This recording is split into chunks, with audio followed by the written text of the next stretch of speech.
함께 말씀 보도록 하겠습니다. 오늘 하나님의 말씀은 로마서 7장 7절에 기록되어 있는 한 절의 말씀을 여러분들과 함께 공독하도록 하겠습니다. 로마서 7장 7절의 말씀 다 찾으신 줄 알고 한 목소리로 함께 공독합니다. 그런즉 우리가 무슨 말을 하리요? 율법이 죄냐? 그럴 수 없느니라. 율법으로 말미암지 않고는 내가 죄를 알지 못하였으니 곧 율법이 탐내지 말라 하지 아니하였더라면 내가 탐심을 알지 못하였으리라. 아멘. 자, 선물로 주신 영생이다라는 이 하나님의 말씀 속에서 우리는 계속하여서 탐심이 무엇인지에 대해서 함께 여러분들과 은혜를 나눕니다. 자, 제가 지난 시간에 여러분들에게 이 예배를 시작하기 전에 사람에게 정말 위로가 되고 힘이 되는 말씀이 무엇인지 여러분들에게 말씀을 드렸죠. 과연 여러분들은 여러분들의 말을 가지고 상대에게 정말 위로와 힘이 되게 하셨습니까? 아니면 여러분들의 말을 가지고 상대를 넘어지게 하고 아프게 하셨습니까? 힘들고 좌절되어 있고 고통 가운데 있는 그 상대에게 가장 따뜻한 말, 가장 힘이 될 수 있는 말은 무엇이라겠습니까? 지금까지 잘해왔잖아. 그에게 힘내라라는 말보다도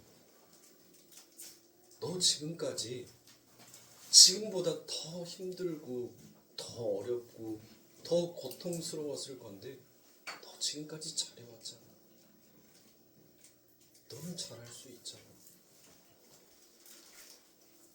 사랑하는 성도님들, 세상이 오늘날만 이렇게 불안하고 초조하고 혼동스럽고 혼란할 그런 시대가 있었던 것은 아니었습니다.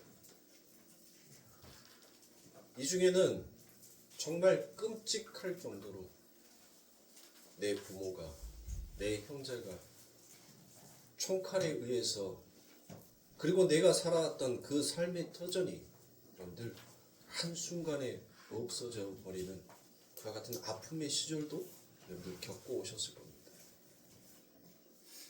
내 나라, 내 고국의 말조차도 제대로 사용하지 못하였던 그 시절, 민족의 뿌리라고 열심히 내려왔으며 그것이 전통이고 고수다라고 여기면서 살아왔던 그 민족의 정신마저도 박탈당해버렸던 그 힘들고 고단한 시간들, 그 시간들 여러분들, 그때는 정말 죽을 만큼 고통스럽고 정말 앞이 보이지 아니할 만큼 너무나도 어두운 진흙 같은 세상. 그런데 우리 성도님들 그 힘들고 어려운 시절 잘 이겨내셨잖아요. 그래서 지금 이 자리에 계시잖아요. 우리 성도님들에게 펼쳐질 또 다른 암흑의 세계가 열려진다 하더라도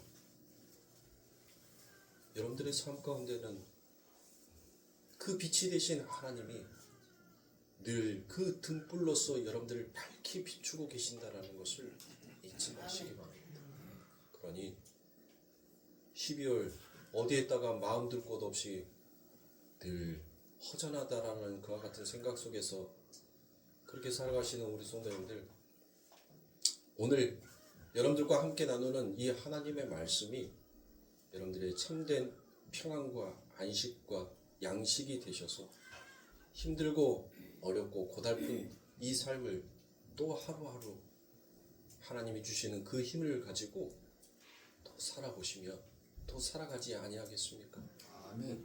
그러니 성도님들 힘내세요. 아멘. 지금보다도 더 어려운 일들이 펼쳐진다 하더라도 우리는 이미 그 모든 것들을 다 견디고 이겨내고 이제는 그 정도의 아픔 정도는 내가 이길 수 있는 그 면역과 힘을 우리는 이미 다 가진 사람들이에요. 아멘. 세상에 떠들어지는 그 혼란의 소리에 우리 성도님들 불안해하지 마시고, 우리 하나님은 불안과 공포 속에서 여러분들에게 참된 평안과 안식을 주시기를 소망하시는 하나님이다라는 것을, 그 하나님을 내가 믿고 있다라는 것을, 그리고 그 하나님이 나를 믿음의 사람으로 만들어 놓으셨다라는 것을 우리 성도님들이 잊지 마시고, 성도님들 그렇게 밝은 희망을 가지고 하루하루를 살아가시길 주님의 이름으로 소망합니다. 이제 말씀으로 들어갑니다. 바울은 하나님께서 우리들에게 탐심을 가르쳐주지 아니하셨다라면 우리가 탐심이 무엇인지 전혀 알 수가 없었다라고 그와 같이 얘기합니다. 그렇다면 우리에게 그 탐심이라는 것이 여러분들 애초에 없었다라고 한다면 죄가 여러분들 성립이 될까요, 안 될까요? 안 되겠죠. 그러면 죄가 없으면 여러분들 의를 설명할 수 있을까요, 없을까요? 맞습니다. 그러면 여러분들에게 있어서의 여러분들의 삶 가운데 주어지는 그 탐심, 그 죄는 여러분들 결국 그게 나쁜 거예요? 좋은 거예요? 좋은 거예요. 수면적으로 객관적으로 놓고 봤을 때 우리는 그것을 나쁜 것이다라고 판단을 하지만 결국 그것을 통하여서 하나님의 은혜가 무엇인지를 깨달을 수 있다면 그건 결코 우리들에게 나쁘다라고 말할 수가 없더라는 것입니다. 하나님께서 그 하늘을 설명하시기 위하여서는 반드시 피조물들에게 죄가 무엇인지, 의가 무엇인지, 빛이 무엇인지, 어둠이 무엇인지를 여러분들 보여야 합니다. 더러운 것이 있을 때 여러분들 우리가 깨끗한 것이 있다라고 여길 수 있는 거예요. 더러움 속에 있었던 사람이 잘 정리정돈되었었던 것을 왔었을 때, 아, 이게 깨끗한 거구나. 이게 잘 정리정돈되어 있는 거구나 라고 여러분들 그걸 알 수가 있는 것이지, 늘 더러움 속에서 있는 사람들, 정리정돈 안 돼 있는 삶을 사는 사람들은 그들에게는 그것이 여러분들 지저분하다라고 생각할 수가 없는 거예요. 마찬가지입니다. 하나님께서는 이 죄를 통하여서 하나님이 가지고 계시는 그 의가 무엇인지를 당신의 자녀들에게 가르치신 거예요. 어둠이었던 이 세상에 빛이 얼마나 밝음인지를 하나님은 당신의 자녀들에게 설명하시는 것입니다. 그래서 하나님은 피조물의 한계인 두 마음을 하나일 수 없는 그 마음을 하나님은 율법을 통하여서 밝히 보여주시고 그것을 죄라 이름하여 그 잘못된 관역을 이제 진리로 은혜로 바로 잡으심으로 하여 당신과 한 방향으로 가게 만드시라는 것이에요. 그래서 여러분들 둘이 멍에를 같이 쥐고 여러분들 한 방향으로 가죠. 두 마리의 암소가 그 위에 하나님의 법궤를 올려지자 그들이 곧장 어디를 향하여서 가더란 거예요? 그래요. 하나님의 성전, 하나님의 말씀을 향하여서 그들이 가더란 것입니다. 하나님께서는 바로 당신의 자녀들을 그렇게 사용하고 싶은 거예요. 죄를 통하여서, 어둠을 통하여서 의가 무엇이고 빛이 무엇인지를 깨닫게 하여 하나님이 원하시는 하나님과 벗되어 살아가는 그 삶을 살아가게끔 만드시는 거예요. 그래서 그 과정을 하나님께서는 우리들에게 무엇을 허락하셨냐면 피스티스를 허락하신 것입니다. 이 피스티스는 여러분들 무엇이다라고 했죠? 믿음이다라고 얘기했죠. 믿음. 피스티스. 이 피스티스 안에는 하나님은 미쁘시다, 하나님은 신실하다라는 그와 같은 뜻이 있습니다. 자, 그럴 때 그것을 바로 피스티스라고 그와 같이 얘기합니다. 그러니까 그 말은 결국 뭐예요? 하나님은 믿음이다라는 얘기죠. 하나님은 믿음이다. 하나님은 믿음이다. 그러니까 너희들도 무엇하라? 믿어라라고 얘기를 합니다. 아멘. 그러한 질서에 차서 체계로 우리를 가르쳐서 이게 그거였구나. 하나님의 의도가 이루시고 싶어하는 것이 무엇인지를 알게 되는 것. 그것을 바로 믿음이다라고 이야기를 하는 것입니다. 그러니까 결국 그 하나님의 믿음이 뭐라고요? 피스토스라고 했었죠. 그 피스티스, 그 믿음이, 그 하나님의 열심, 그 하나님이 믿음이라 했으니까 그 하나님의 믿음이 결국 우리들에게 무엇 하자는 거예요? 우리를 바로 믿음이 된 자로 만들어 놓더라고요. 그래서 하나님의 열심은 피스티스고 우리가 그 하나님의 열심에 의해서 만들어진 믿음이 된 자, 그것을 바로 피스토스라고 얘기하는 거예요. 그러니까 두 단어는 다른 거예요. 그 하나님의 열심이 결국 우리를 믿는 자로 만들어 놓으셨다는 것입니다. 그래서 우리들에게는 피스토스다라고 그와 같이 얘기합니다. 거기에 그러한 하나님의 피스티스라는 그 열심 속에 여러분들 무엇이 사용이 된 거예요? 바로 죄가 사용이 되었더라는 것입니다. 하나님이 진짜 무서워하는 그 죄, 거기에 쓰이는 죄는 우리가 상상하고 우리가 생각하는 그와 같은 죄의 개념이 아니더라는 것입니다.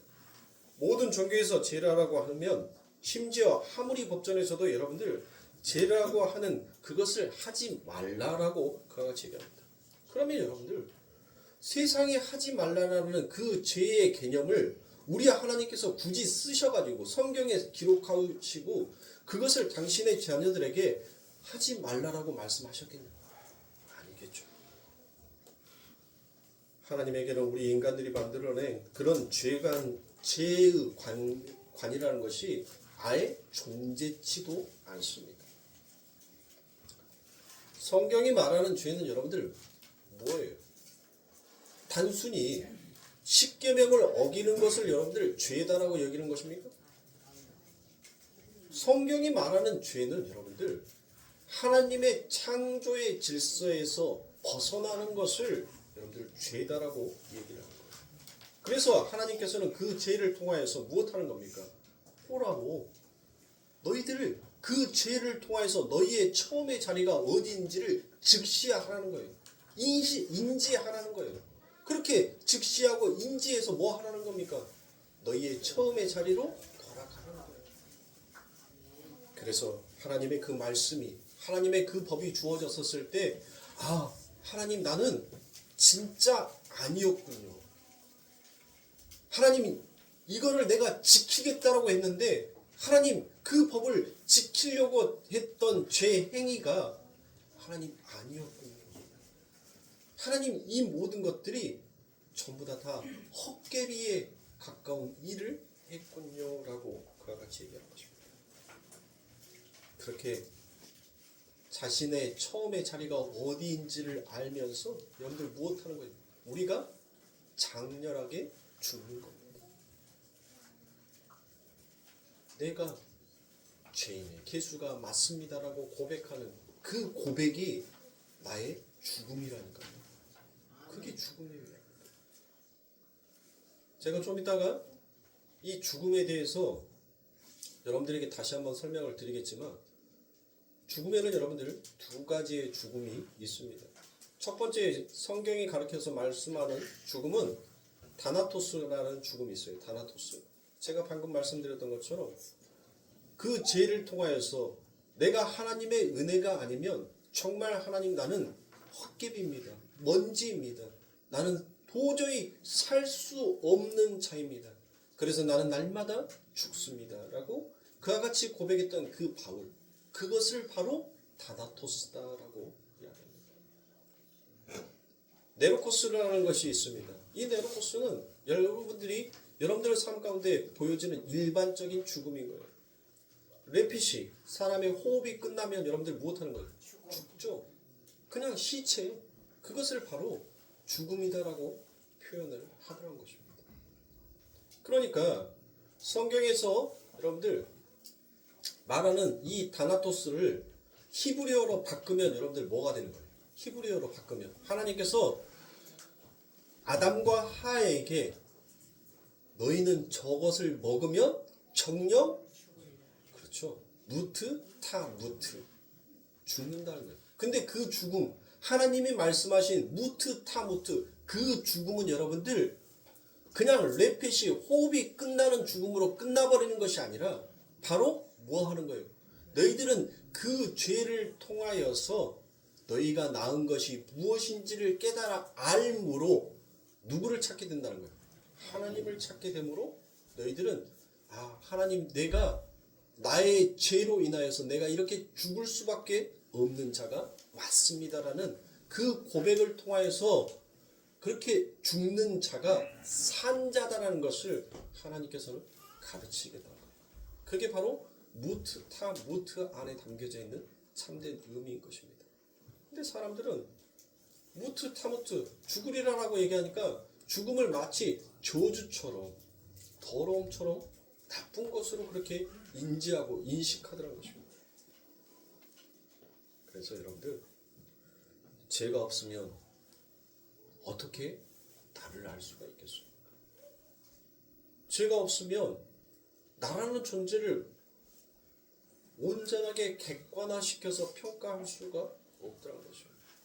죄가 무엇인지를 모르니까 내가 하는 행위가 모든 것이 다 바르고 도덕적이다라고 생각한다면 여러분들 그 사람은 사회에서 모든 사람들로부터 지탄을 받을 수밖에 없는 겁니다. 사람이 우발적으로 산에 가서 일을 하다가 열심히 나무를 팼어요. 나무를 패서 그 나무를 지어야지만이 내 가족을 먹여 살릴 수가 있어요. 그렇게 나무를 패다가 나무의 도끼자루가 부러져서 여러분들 그 도끼의 머리가 그 옆에서 일하고 있는 동료의 머리에 날아가서 그 동료가 그 도끼자루에 맞춰서 죽어버렸어요. 그건 여러분들 고의성이 없잖아요. 우발적으로 우연치 않게 발생된 일이잖아요. 그런 사람들을 여러분들 사람들은 지탄하지 않습니다. 아휴 안타깝다. 그런 일이 차라리 없었으면 이렇게 여러분들 생각한단 말이에요. 그런데 아예 죽이기로 작정을 하고 죽이는 사람. 그래서 여러분들 뭐합니까? TV 속에서 살인마들 보이잖아요. 더 죽이지 못함에 내가 한스럽다고. 나에게 조금만 더 기회가 있었으면 더 죽이고 난 다음에 내가 잡혔어도 내가 원한이 없을 건데 나는 다시 풀려나도 나는 내가 목표한 그 숫자를 채우고 싶다라고 했던 그 사람들 있죠. 굳이 이름은 밝히지 않아야해도 세상의 사람들은 자신의 저지른 죄가 무엇인지를 모르면 그걸 당연히 지탄하게끔 되어 있어요. 하나님을 믿는 성도들도 마찬가지입니다. 하나님께서 이 죄라는 정의를 내려놓지 아니하시고 난 다음에 그것을 우리에게 주시지 아니하였다면 우리는 여러분들 무엇했을 거예요? 아나무인이 되었을 거랍니다. 그러나 하나님은 그 죄를 통하여서 내가 나의 위치가 어디인지 나의 한계가 어디인지를 하나님은 명확하게 선을 그어주시더라고요. 내가 나의 존재에 대해서 아는 만큼 여러분들 신도 알 수 있는 거예요. 내가 누구인지 내가 어떤 존재인지 내 자신에 대해서 모르면 그 신의 한계도 내가 설정해 놓은 그 한계 안에서만 여러분들 신에 대한 개념을 정의하는 거예요.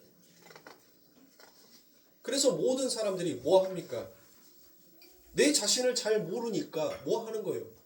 그 신의 한계성을 무엇으로 그래 이 세상에서 허리띠 졸라매고 정말 근검 전략해서 열심히 악착같이 돈 모으니까 성공하더라는 그 공식이 신에게 적용이 되는 거예요. 그래서 뭐합니까? 열심히 지성이면 감천이라고 내가 그 신에게 정말 열심히 정성을 비면 그 신도 감복하여서 우리에게 복을 내려주지 아니하겠느냐라는 그와 같은 공식이 생기더란 것입니다. 그러니까 인간의 한계가 무엇인지를 깨닫지 못하는 자, 자신의 행위가 얼마나 그릇된 행위인지를 알지 못하는 자의 그 신에 대한 개념이 거기까지더라고요. 거기까지. 그런데 하나님께서는 우리들에게 무엇을 주셨다고요? 그 하나님의 피스티스, 그 믿음을 우리들에게 피스토스로 주셨다라고 했죠. 그래서 이제 우리는 뭐한 자가 되었어요? 우리는 믿음이 된 자가 되었단 말이에요. 믿는 자가 되었단 말이에요. 믿는 자. 그러면 이 믿는 자에게 주어지는 여러분들 특권이 있단 말이에요. 특권. 그 특권이 뭐예요, 여러분들? 그 특권. 죄하면 그렇게 파르르 떨었던 그게 그 믿음을 통하여서 여러분들 무엇을 얻게 되는 거예요? 에이레네 평안을 얻게 되더라고요. 뭐 어떤 평안을 얻게 되는 거예요? 어떤 평안? 어떻게 여러분들 참 평안을 얻을 수 있냐는 말이에요. 바로 그 하나님의 믿음이, 그 하나님의 열심이 나의 죄를 용서해 주었다라는 것을 아멘. 믿게 되는 평안을 얻게 되는 것이에요. 아멘. 죄의 삭제가 여러분들 뭐예요? 죄의 삭제. 너 죄 없어? 그게 바로 뭐예요, 여러분들? 그 말을 다른 말로 하면 용서인 거예요, 여러분들. 죄의 삭제는 용서인 거예요, 용서. 너 죄 없어. 그게 바로 하나님의 그 열심이 우리를 그 하나님의 말씀을 믿는 자로 세워놨다는 것이죠. 아멘. 여러분들 믿죠? 아멘. 내 죄가 하나님 앞에서 삭제되었다는 것을 여러분들 정말 믿으십니까? 아멘. 그러면 우리 성도님들의 삶 가운데에서는 성경에서 우리들에게 분명 너희가 진짜 이 하나님의 말씀, 그 하나님의 열심이 너희를 죄 사함, 너희가 죄 없다라는 용서를 받은 자로 너희가 믿는다면 너희들의 삶 가운데는 뭐 하라는 거예요? 항상 기뻐하라라고 얘기해요. 그러면 우리 성도님들, 여러분들의 삶이 항상 기쁘십니까? 무슨 그렇게 원한이 많아서, 무슨 한이 그렇게도 많아서, 우리 성도님들 교회만 오면 성경의 말씀, 하나님의 말씀은 너희 항상 기뻐하라, 항상 감사하라라고 그와 같이 우리들에게 말씀하셨는데 무슨 세상에 그렇게 원한이 많고 한이 맺혀서 교회만 오면 복발쳐서 여러분들 뭐 하는 거예요? 그 죄의 자유함을 못 누리니까 그 죄에 억눌려서 하나님 앞에 엉엉엉엉엉 울어요. 울더랄까요, 울어.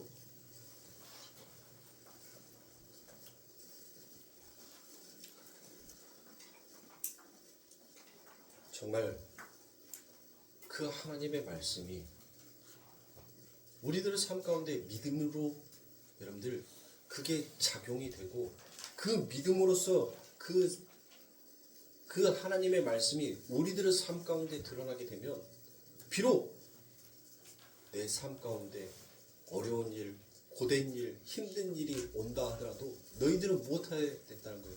너희 안에 진짜 그 하나님의 믿음, 그 믿음이 너희 안에 있다면 그것조차도 너희들은 기뻐하고 감사할 수 있어야 한다는 거예요. 아멘. 우리 안에 그 아멘. 믿음이 있다면. 그래서 예수님께서 뭘 얘기합니까? 내가 너희들에게 다시 올 때 믿음을 보겠느냐는 거예요. 왜? 너희 안에는 그 믿음 없다는 거예요. 하나님께서 우리에게 바라는 것은 우리들의 삶 가운데 어떠한 상황, 어떠한 조건이 주어진다 하더라도 그 속에서 너희들은 감사하고 기뻐할 수 있는 그 믿음을 소유한 자인데 그거를 너희들은 누리지 못한다는 거예요. 그래서 이 죄라는 단어가 하마르티아라고 얘기를 했죠. 하마르티아. 이 하마르티아를 여러분들 히브리어로 바꾸면 하타예요. 하타.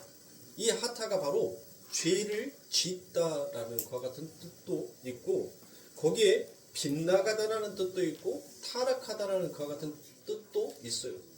그런데 이 하타 안에는 그냥 죄를 짓다라는 뜻만 있는 것이 아니라 거기에는 이 똑같은 단어 안에 다른 뜻도 있더라고요. 그 뜻이 바로 무엇인가 하니 정결케 하다, 화해하다, 용서하다라는 그와 같은 뜻도 함께 있더라고요. 그러니까 여러분들 뭔 말이에요 도대체? 하마르티아라는 말은 바로 죄의 단어인데 이 죄 안에 무엇이 있다는 거예요? 죄를 짓게 하는 것도 있지만 그 죄를 화해시키고 정결하게 하고 용서하는 그 기능도 함께 담겨져 있다는 것이죠. 그러니 성경이 여러분들 어떻습니까? 어렵죠? 이 단어 하나 속에서도 이렇게 뜻이 엄청나게 함유가 되어 있어서, 함의가 되어 있어서 여러분들 그걸 가지고 있으니까, 그러니까 성경이 어려운 거예요. 달리 성경이 어려운 것이 아니라 그 안에 참 뜻을 바로 알지 못하고 그냥 그것에 대해서 붕 떠있는 죄라고 하는 그 개념만을 가지고 우리가 성경을 봐버린다면 여전히 이 성경은 우리에게 율법의 역기능으로만 보이게끔 되어 있다는 거예요. 여러분들, 역으로 간다는 것은 여러분들 결코 좋은 방향이 아니죠. 순 방향으로 가야죠. 자동차는 가야 할 방향이 있어요. 그걸 역으로 오면 다른 사람에게 피해를 주는 거예요. 율법의 순 기능은 뭐예요? 율법의 순한 기능. 율법의 역기능부터 말씀드릴게요. 율법의 역기능은 그 율법을 그냥 보여지는 그 뜻으로만, 단어의 뜻으로만 개념을 가지고 있으니까 열심히 그 개념을 지켜서 무엇하더라고요? 나를 자랑하는. 그러나 율법의 순 방향은 여러분들 무엇입니까? 나를 죽이는 거예요. 그 율법을 보니까, 그 하나님의 뜻을 보니까, 아, 나는 이래서 하나님으로부터 용서를 받았구나. 이 계명을 통하여서 나는 죄가 어떤 것인지를 알았고 그것으로부터 나는 하나님으로 용서를 받았구나. 그러니까 하라와 하지 말라는 그 하나님의 말씀을 놓고 우리가 하라는 것과 하지 말라는 것들을 정하여서 분리시키죠. 근데 그 모든 것들을 하면서 무엇하는 거예요? 아, 내가 하라는 이 말씀도 제대로 하지 못한, 그런데도 불구하고 하나님은 그 안에 나를 정결하게 하고 나와 화해하여서 나를 용서하여 주신 분이 바로 우리 하나님이시구나. 그게 바로 율법의 순기능이랍니다. 그 율법의 순기능을 보니까 전부 다 그 안에 지키라는 법이 아니라 용서의 법이 다 담겨져 있더란 것이에요. 그래서 사랑하는 성도님들, 우리가 율법을, 우리가 우리의 신앙 속에서 우리의 죄가 여러분들에게 올바르게 정의되어지지 아니한다면, 그렇다면 여러분들은 계속 그 신앙에 관련되어 있는 율법에 묶여 있어서 여러분들의 삶은 소화가 안 될 거예요. 아, 나 이렇게 하면 안 되는데, 나 이렇게 하면 안 되는데, 나 이렇게 하면 하나님 앞에 벌 받을 것 같은데, 자꾸 그 생각에, 그 관념에 잡혀 있으면 여러분들 거기에서 벗어날 수가 없는 거예요. 하나님은 그것을 뛰어넘으라고 여러분들에게 얘기합니다. 이미 너희들에게 죄는 다 용서함을 받았다라는 그것을 알고 이제 죄 용서함 받은 자가 앞으로의 삶이 어떠한 삶을 살아야 하는지를 너희들은 이제 그 삶을 살고 있는데 왜 자꾸 옛 추억에 머물러 있느냐라고 말씀하신 거예요. 그것을 바로 아주 명확하고 단편적으로 우리들에게 보여주는 것이 바로 뭐예요? 그게 바로 모세의 출애굽기인 겁니다. 그들이 하나님의 은혜로 이제 새 사람이 되어서 그 하나님의 말씀의 믿음이, 그 하나님의 열심이 그들에게 믿는 자가 되게 만드시는 그 하나님의 모습이 어떠한 것인지를 보여주는 것이 바로 출애굽의 과정이지 않습니까? 그런데 그들이 무엇했어요? 끈떡하며 야, 애굽으로 돌아가자. 옛날로 돌아가자. 아, 옛날이요. 요즘 MZ세대들한테 라떼 말하면 사람 취급 못 받습니다. 라떼는 말이야 라고 했다가는 진짜 영원히 라떼 됩니다. 그러니까 천국도 마찬가지예요. 우리 하나님의 말씀에서도 마찬가지예요. 하나님께서는 분명히 그 하나님의 그 말씀으로 인하여서 우리들에게 무엇을 했어요? 너희들은 이제 죄 사함을 받았다는 거예요. 너희들의 죄는 그 하나님의 말씀의 법에 의하여서 뭐 했다는 거예요? 전부 다 삭제되었다는 거예요. 그러니까 너희들의 삶은 이미 애굽에서 전부 다 그 10번째 재앙, 그 예수 그리스도의 피 흘림이 없었다면 너희들은 전부 다 죽은 자와 마찬가지인데 그 예수 그리스도의 피 흘림으로 인하여서 너희가 이제 죽은 자의 무덤에서 살아서 나왔으니까 이제 너희들의 삶은 무엇해야 하는 삶이에요? 뭐 해야 되는 삶이에요? 그 삶 가운데서 의가 무엇인지를 드러내는 삶이 돼야 되는 거예요. 그래서 그들은 뭐 하는 겁니까? 하나님의 구름 기둥이, 하나님의 불 기둥이 가면 가고 쓰면 쓰는 곳으로, 하나님이 이곳에서 장막을 쳐하면 장막을 치고 장막 거두하면 거두는 것으로, 그것이 바로 의의 삶, 너희들이 진짜 있어야 할 자리라는 것을 보여주던 거예요. 그런데 뭐 했어요? 뭐 했냔 말이에요. 그 안에서 그들이 수없이 많은 죄들을 지었잖아요. 그들이 광야의 40년 동안 그들이 하나님 앞에 했던 불평이 여러분들 성경에 기록된 것만 몇 번이에요? 10번이죠. 그러면 기록되지 아니한 불평까지 말한다면 여러분들 그들의 삶은 날마다 하나님 은혜 앞에 감사와 기뻐하는 삶이 아니라 날마다 불평과 원망의 삶이었다는 거예요. 그런데도 하나님은 그들을 무엇 하시더란 거예요? 용서하시고 그 하나님의 긍휼로 그들을 이끌어 가시더란 거예요. 정말 죽어야 할 자, 정말 너희들 이렇게 옛날로 돌아가자라고 자꾸 여기면서 그것을 옛 추억을 기억하는 자들을 너희들은 반드시 옛 추억, 옛 것으로 돌아가면 너희들은 국어를 하나님께서 보여주시는 거지 않습니까? 뭐가? 그게 금송아지 사건이잖아요. 모세가 여러분들 왜 10계명의 그 돌판을 왜 깼을까요? 하나님이 모세에게 시켰어요? 여러분들 성경을 잘 읽어보세요. 성경을 잘 읽으면 하나님께서 그 금송아지에다가 내 말씀, 내 돌판을 던지라라고 말하지 아니하였어요. 모세가 그 광경을 보자 뭐 하는 거예요? 그 하나님의 말씀을 깨트려버린 거예요. 왜? 그 하나님의 말씀이 그대로 살아있으면 뭐 하는 거예요? 거기 있는 모든 자들은 다 죽을 수밖에 없는 거예요. 그 하나님의 말씀에 의해서. 그러니까 모세가 뭐 하는 거예요? 그 하나님 앞으로부터 받은 말씀을 깨버린 거예요. 말씀 없는 것으로 만들어버린 거예요. 깨버리니까 뭐 하는 거예요? 그 중에서 하나님께서 뭐 합니까? 하나님의 선택한 자들은 다시 하나님께서 그 죽음의 사망의 음침한 골짜기에서 그들을 일으키시고 죽어야 할 자들은 영원한 형벌로서 그들을 잠재워 버리시더라고요. 정말 우리 안에 그 하나님의 말씀을 믿는다면 여러분들 내가 하나님으로부터 제사함 받은 자라는 것을 안다면 우리는 우리의 신앙에 있어서는 여러분들 그 죄로 인하여서 억눌릴 필요가 없다는 거예요. 여러분들의 사상이, 여러분들의 생각이, 여러분들의 신앙이 거기까지만 물려 있으니까 여러분들 뭐 하는 거예요? 그 죄에 자꾸 내가 눌리는 거예요. 자꾸 눌리니까 뭐 하는 거예요? 아파요. 아파. 그런데 그것을 뭐 해야 돼요? 자신이 그 하나님의 말씀을 믿고 털 수 있는 능력을 가지려고 몸부림을 쳐야 돼요. 그런데 안 하더란 거예요. 안 해. 왜? 그냥 내 은혜가 내게 족합니다라고 하면서 끝내버려요. 나는 여기까지인가 보다 하고.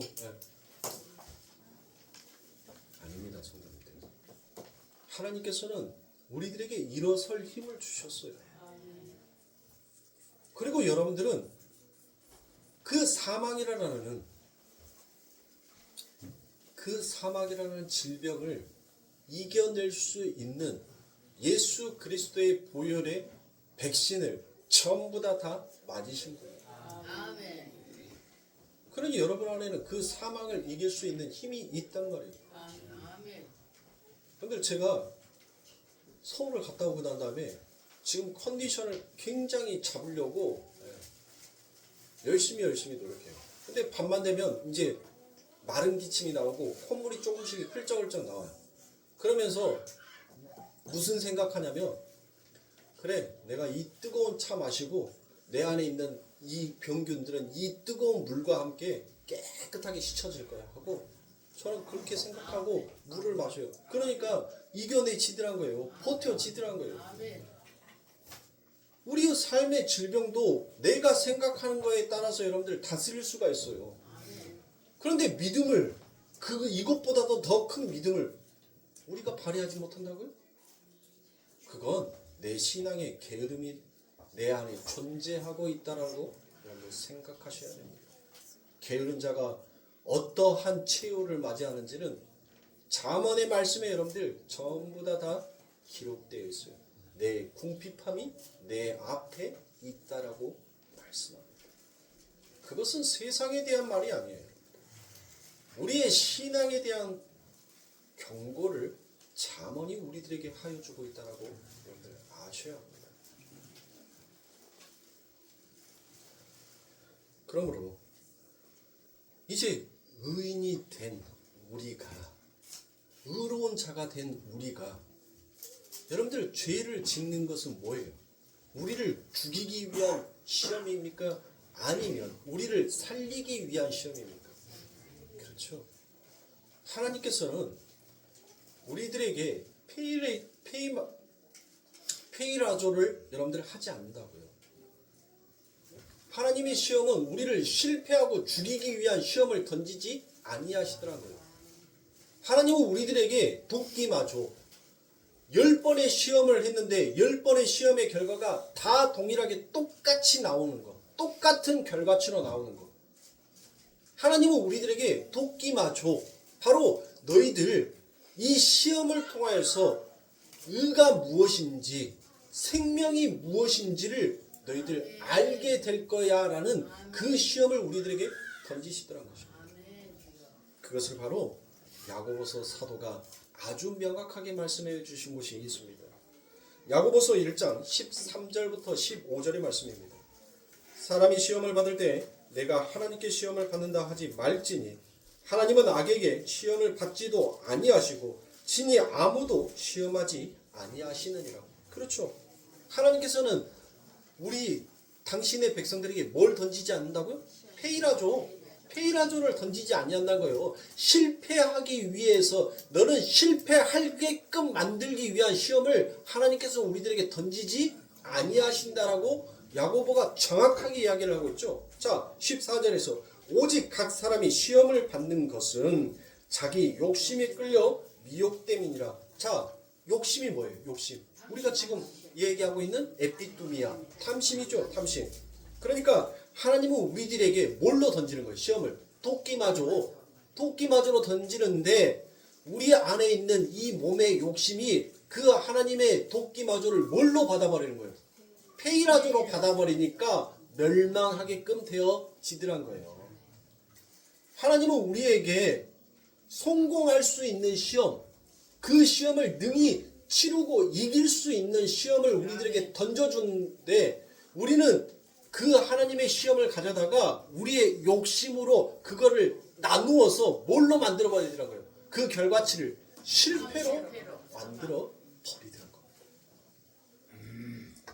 그래서 15절에 욕심이 잉태한즉, 욕심이 뭐예요? 욕심. 탐심이죠. 탐심. 탐심이 잉태하면 뭐를 낳는다라고 얘기합니까? 죄를 낳고 죄가 장성한즉, 여기서 장성하다라고 되어 있는 것이 완전히 성취하다, 완전하게 완성시키다라는 것 같은 뜻이 있어요. 그러니까 죄가 완전히 성취가 되면 뭐를 낳는다는 거예요? 사망을 낳느니라라고 그와 같이 얘기하는 거죠. 이해가 가세요? 아멘. 그러니까 무슨 말이에요? 이 사망은 뭐다라고 얘기하냐면 제가 아까도 여러분들에게 말씀드렸던 것처럼 다나토스, 그쵸? 이 사망이라는 것은 다나토스와 네크로스라고 두 가지로 나눈다고 했어요. 이 다나토스는 바울이 내가 날마다 죽노라라고 했었을 때 여러분들 그렇게 죽었어요. 죽어놓고 난 다음에 그 결과치가 뭘로 나옵니까? 나는 죄인 중에 괴수입니다 라고 그와 같이 고백하니까 그가 죽은 것이 아니라 그 말로 인하여서 산자가 되더란 것이에요. 또 여러분들 이거를 공식화 시켜가지고 여러분들 그거 하시면 안 돼요. 진짜 여러분들이 하나님을 찾고 하나님과 교제하고 하나님과 몸부림을 치면서 여러분들 그 죄가 하나님이 얼마나 싫어하는 것인지, 그리고 그 죄를 통해서 하나님의 사랑이 얼마나 기쁘고 감사한 건지를 여러분들이 몸부림을 치면서 여러분과 되어가지고 바울처럼 이런 고백이 나와야지 그냥 공식처럼 그렇게 하면 안 된단 말이에요. 아멘. 제가 저랑 같이 가장 친한 목사님 몇몇 분이 이 성경에 대해서 이렇게 토론을 하고 이야기를 하고 이렇게 같이 커피숍에서 남자들끼리 앉아갖고 커피숍에서 2시간 이상 앉아있기가 참 쉬운 것이 아닌데, 예. 남자들끼리 성경 말씀 갖고 이런저런 이야기하다 보면 2시간, 3시간이 훌쩍 가요. 막 커피잔이 6개, 7개가 막 테이블에 있어. 예. 자기들 또 뭔 말을 못하는 거예요. 2시간, 3시간 있는데 커피 3잔 시켜놓고 3명이 앉아가지고 그렇게 있으면 하겠죠. 근데 막 3시간 앉아있는데 테이블에 막 커피가, 커피잔이, 찻잔이 7개, 8개가 막 이렇게 있으니까 사장 입장에서도 별로 눈치를 안 주는 거예요. 근데 저한테 했던 말이 있어요.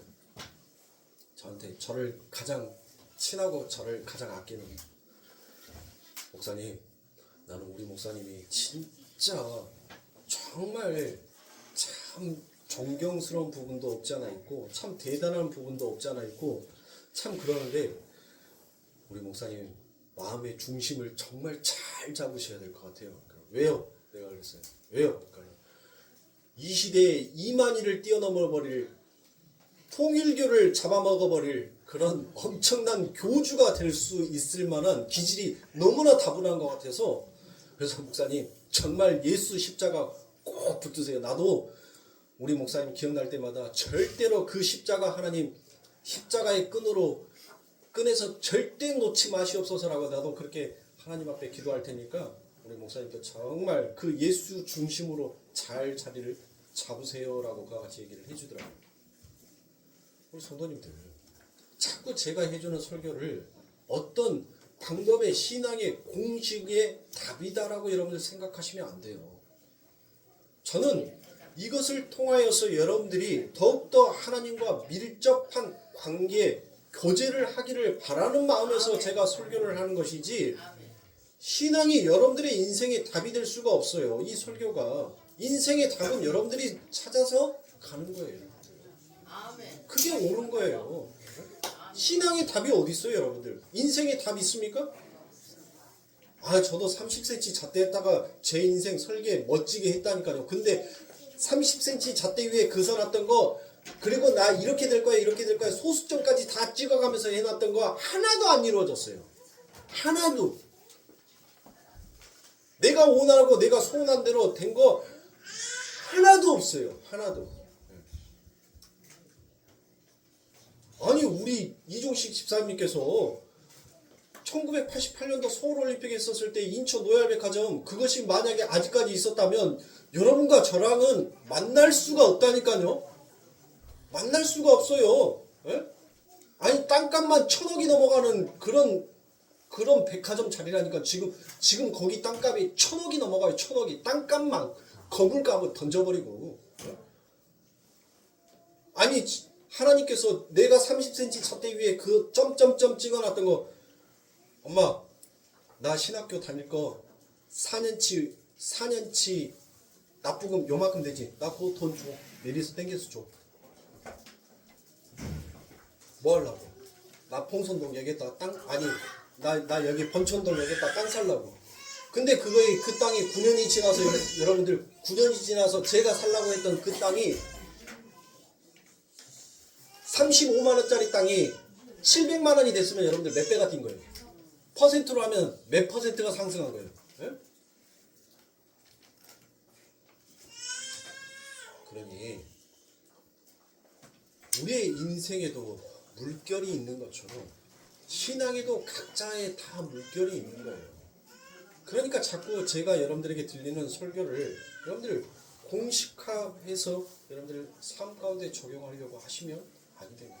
저는 항상 그게 설교를 하면서 제일 염려스러운 게 그거예요. 우리 성도님들이, 나는 정말 우리 성도님들이 하나님을 만나고 밀접하게 교제하기를 원하여서 나는 이렇게 설교를 하는데, 이 설교가 어느 날부터 우리 성도들의 삶 가운데 그냥 공식화되어 버린 것은 아닌가? 순종은 십자가는 자기 부인. 이게 우리 성도들 삶 가운데서 이제 그냥 형식화되어 버린 입 밖의 소리를 신앙은 아닌가라는 그런 염려도 한편으로 들 때가 너무나도 많았어요. 아닙니다, 성도님들. 저는 어떻게 하면 여러분들이 하나님과 더 밀접하게 그 하나님을 나의 벗으로 삼아서 함께 걸어갈 수 있는가, 그것을 다양하게 여러분들의 시야의 폭을 넓게끔 만들어줄 뿐이지 제 말이 결코 하나님의 말씀이 될 수가 없는 거예요.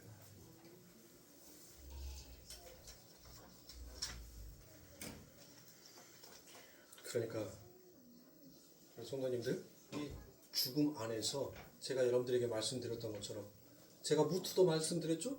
네. 그러면 여러분들, 우리 아버지 하나님께서 우리에게 던져준 이 모든 성경의 말씀은 여러분들 뭐예요? 이거는 뭐예요? 율법은 뭐예요? 율법은 결국 말씀이죠. 여러분들 율법도 하나님의 말씀이지 않습니까? 그렇죠. 그러면 하나님의 말씀은 곧 뭐다? 하나님이다라고 얘기했죠.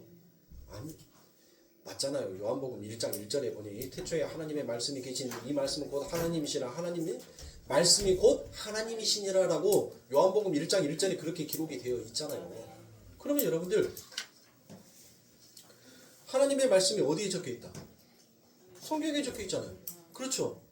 성경에 적혀 있단 말이에요. 그러면 성경을 보고 있는 여러분들은 여러분들 뭐 하는 거예요? 그러면 여러분들 이 성경책 볼 때마다 하나님 저 들어왔습니다. 성경책 피겠습니다. 하나님 이제 저 나가겠습니다. 성경책 덮습니다. 라고 여러분들 그러시냔 말이에요. 안 하잖아요. 그거 안 하잖아요. 어? 하나님의 말씀이라면서요. 이 성경이 하나님의 말씀을 보잖아요. 그러면 하나님 앞에 여러분들 동방 A지국에서 인사해야 되는 거 아닙니까? 하나님 저 왔습니다. 하나님 저 성경책 열겠습니다. 하고 열고 난 다음에 성경책 다 읽고 난 다음에 끝나면 돌아갈 때 여러분들 어른들이 기껏 힘들게 밥 차려주고 난 다음에 잘 먹었습니다라는 그 말 한마디가 그 차려주는 사람에 대한 예의잖아요. 그래서 우리들과 뭐 합니까? 잘 먹겠습니다. 잘 먹었습니다라는 그와 같은 말을 하잖아요. 그렇죠. 동방 A지국에서 하나님의 말씀을 피는데 하나님 안녕하세요. 하나님 안녕히 계세요. 우리가 성경책 보고 그러냔 말이에요. 안 하잖아요. 안 해요.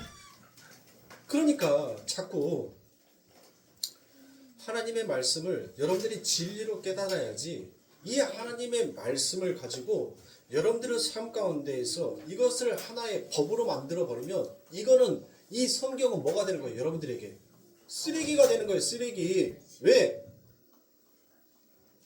성경이 뭐예요? 진리가 아닌 사람한테는 그 예수가 뭐가 되니까? 걸림돌이 되니까. 걸림돌이 되는 것은 여러분들 뭐예요? 걸림돌. 여러분들의 삶 가운데 걸림돌이 되면 치워버리잖아요. 버리잖아요. 여러분들이 필요 없으니까 버리는 것이지, 필요 있으면 버려요? 안 버린단 말이에요. 진리로 이 성경을 깨닫지 못하면 이 성경은 여러분들에게 걸림돌이 되는 거예요. 그냥 한낱 쓰레기의 법전에 불과하는 거예요. 그러나 진리로 받아들인 자에게는 이 성경의 하나님의 말씀이 생명으로 다가오더라는 거예요. 내 삶 가운데 진정한 필요로 오더라는 거예요. 하나님, 이 성경의 말씀, 하나님의 말씀이 내 삶 가운데서 빠져버리면 나는 하나님 언제 무너져도 이상할 것이 없는 자가 맞습니다라고 그렇게 가지게끔 되어 있더라고요.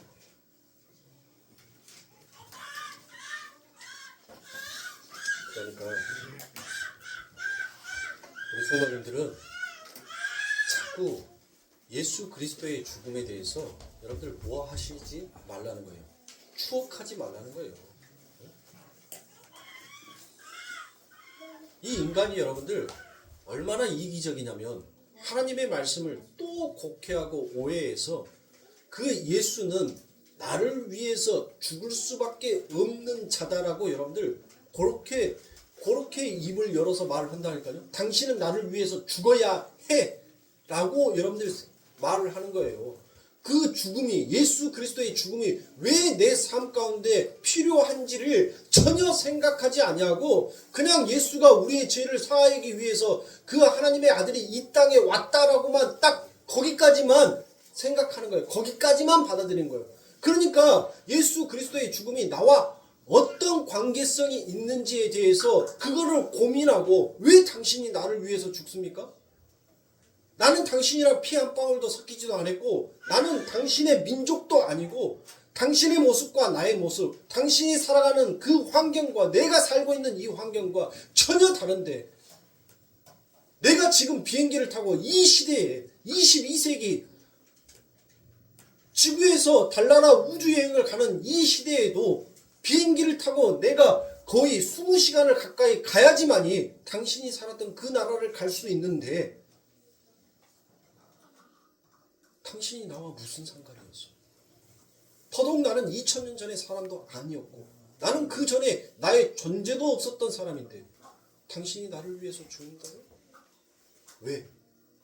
여러분들 한 번이라도 그 하나님 앞에 그런 의문 가지신 적 있어요? 그냥 그분이 나를 위해서 죽었대. 그러니까 그냥 그렇게 받아들인 거예요. 그러고 난 다음에 당신은 나를 위해서 죽어서 감사합니다. 하나님의 그 은혜를 잊지 않겠습니다. 그게 여러분들과 무슨 상관이 있냔 말이에요. 뭔 상관이 있어요, 여러분들? 네? 신앙의 진지함이 없고 그냥 주어진 대로 던져준 대로 받아만 먹는 거예요. 네? 그러니까 신앙의 깊이가 없는 거예요. 그러니까 자꾸 흔들리는 거예요. 네? 저는 솔직히 말해서 새벽 기도고 절기고 뭐고 저는 다 안 지키고 싶어요. 아니 예수님께서 타나토스 율법 그 율법으로 오셔서 다 이루었다라고 얘기를 하셨는데 다 이루었다라고 다 완성했다라고 절기고 뭐고 율법에 기록되어 있는 모든 것들을 다 완성했다라고 하는데 우리는 믿지 못하니까 절기를 찾는 거 아닙니까? 안 믿으니까 절기 찾는 거 아니에요? 안 믿으니까 여전히 여러분들 뭐 하는 거예요? 네가 다 이뤘다는 말 나 못 믿겠어. 뭔가 내가 해야 할 것들이 있는 것 같은데 나 네가 한 말 못 믿겠어.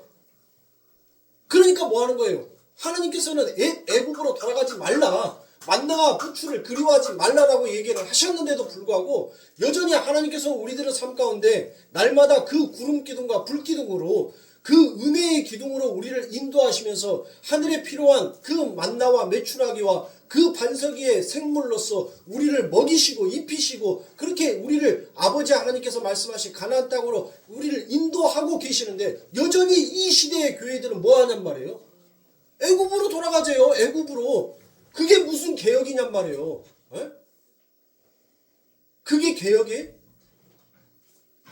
그리고 그거 안 하면 이상한 교회.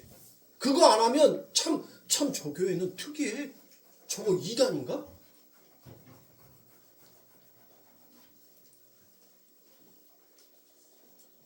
새벽 기도도 마찬가지예요, 여러분들. 새벽 기도 여러분들 요즘같이 날씨 이렇게 추운 날 믿음, 은혜 좋습니다. 근데 솔직히 몸뚱아리는 일어나기 싫어요. 이불 밖은 위험해. 그 공식이 머릿속에 딱 들어와 있어서 일어나기 싫어요. 날씨 추울 땐. 특히 더더욱. 그리고 아침에 그 차디찬 운전대 손으로 딱 잡으려고 할 때 아이 하고 그리고 와요. 그리고 와요. 마치 공식에 마치 형식에 이끌리는 것처럼 이거 안 하면 뭔가 좀 찜찜해.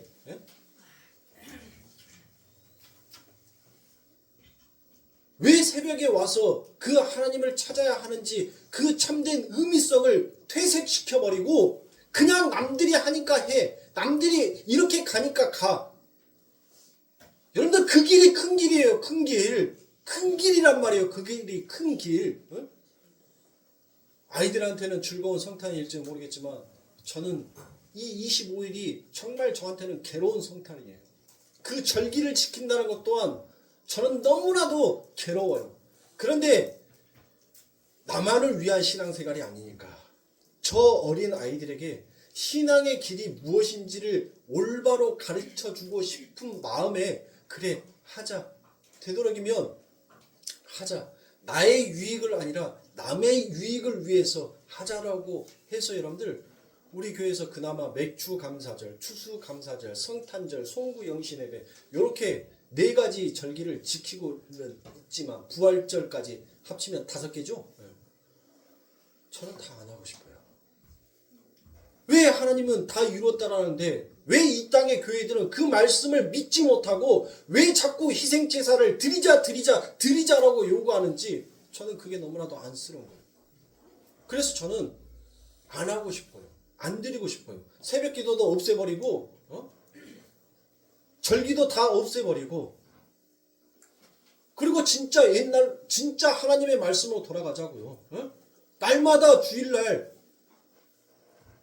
하나님의 말씀을 나눌 때 그들이 뭐 했어요? 하나님의 떡을 뗐어요. 떡을 떼누면서 여러분들 다 나누었어요. 하나님의 그 잔을 나누었단 말이에요. 진짜 진짜 가야 할 것은 아니 가고 안 가늘도 될 길을 만들어 놓고 그거 안 가면 너 이상한 놈, 너 나쁜 놈, 너 못된 놈, 저기는 이상해. 자꾸 이렇게 가는 거예요. 이렇게. 그렇다고 해서 여러분들 교회가 세상으로부터 온전한 소리를 내고 있습니까?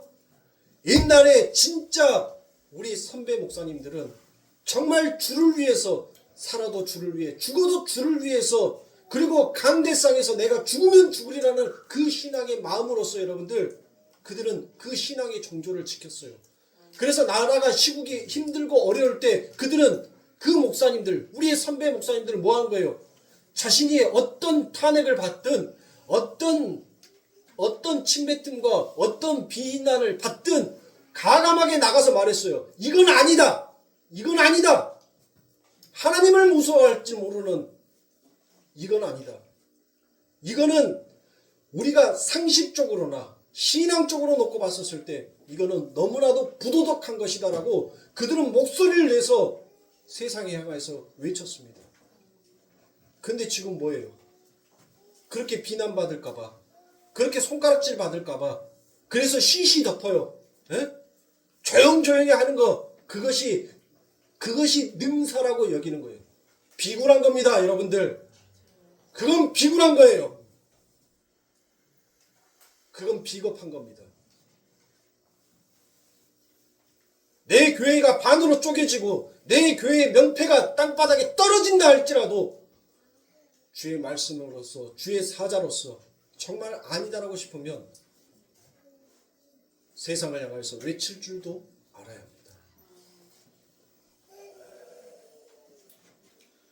근데 이 시대는 그게 없어요. 성도들도 세상에 악한 것이 무엇이고 선한 것이 무엇이고 질서가 무엇이고 혼돈이 무엇인지 모르는 세상이 되어버렸단 말이에요. 그러니 여러분들 뭐가 질서 위에 서야 되는지 어디에 목소리를 내야 하는지 국민들도 이제 그것들이 가물가물해지고 이럴 때 교회가 해야 할 일이 뭡니까? 자기 밥그릇 챙기는 것이 교회 일입니까? 결코 아닙니다. 잘못되고 그릇된 것들을 교회는 세상을 향하여서 하나님의 심판을 선고할 수 있어야 돼요. 회개하라 천국이 가까웠느니라라고 여러분들 그들은 외쳤지 않습니까? 그 패역한 시대에 하나님의 사도들은 외쳤단 말이에요. 회개하라 천국이 가까웠느니라. 이 시대에 누가 얘기합니까? 이 작은 교회 성도 이만큼 모여있는 이 교회에서 제가 나가가지고 외친다 한들 여러분들 듣기 나갔어요?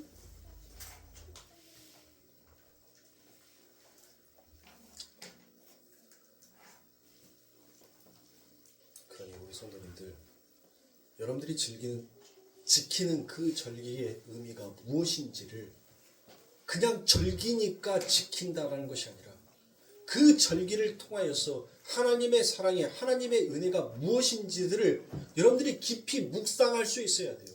성탄절에 여러분들이 기쁨의 날입니까? 성탄절은 기쁨의 날이 아닙니다. 12월 25일이 진짜 예수의 탄생이라면 우리는 울어야 하는 날이에요.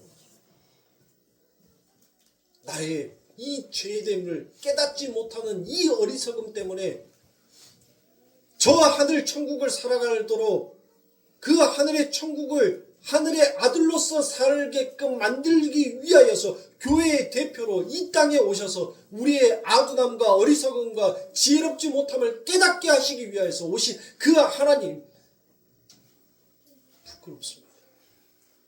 면목 없습니다. 죄송합니다.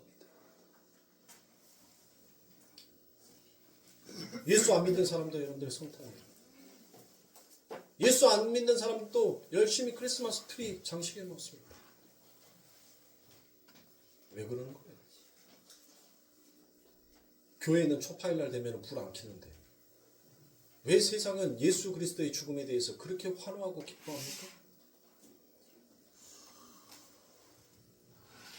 뭔가 대단히 사람들이 속고 있더란 거예요. 속고 있더란 거.